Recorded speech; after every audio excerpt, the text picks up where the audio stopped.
Pertumbuhan ekonomi global saat ini menunjukkan tren perlambatan. Di saat yang sama, berbagai dinamika risiko global terus berkembang. Kebijakan tarif, ketegangan geopolitik, hingga ketidakpastian pasar keuangan global membuat lanskap ekonomi global semakin kompleks dan tidak pasti. Dalam situasi seperti ini, pertanyaannya bukan lagi siapa yang tumbuh paling cepat, tapi siapa yang paling siap menjaga stabilitas. Namun, di tengah tekanan tersebut, Indonesia tetap dipandang memiliki prospek investasi yang solid dan atraktif. Pertumbuhan ekonomi diproyeksikan tetap terjaga di kisaran 4,9 sampai 5,7% year on year pada 2026 dan meningkat pada 2027. Indonesia is attractive for structural reasons. The aspects of demographics, of sound fiscal and monetary management, credentials that have been built up over the last 20 years still hold Indonesia in good stead.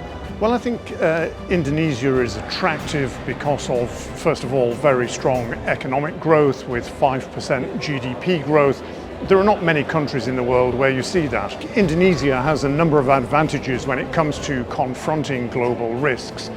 One is that economic growth always helps.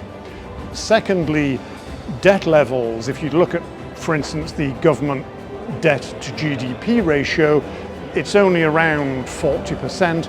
That is a big advantage. Indonesia has always shown steady growth and it's very investor-friendly. Di tengah dinamika global yang penuh ketidakpastian, stabilitas menjadi fondasi utama untuk membangun kepercayaan. Kepercayaan ini berakar dari ketangguhan ekonomi nasional, keandalan ekosistem pasar, dan komitmen kebijakan yang selalu konsisten dan dapat diandalkan. Karena itu, Bank Indonesia melakukan penguatan bauran kebijakan yang menjaga keseimbangan antara stabilitas dan pertumbuhan, serta penguatan sinergi dengan pemerintah dan stakeholders.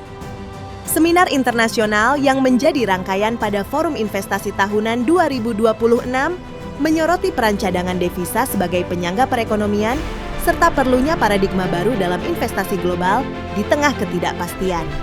Upaya menjaga stabilitas ekonomi nasional memerlukan komitmen dan sinergi yang berkelanjutan.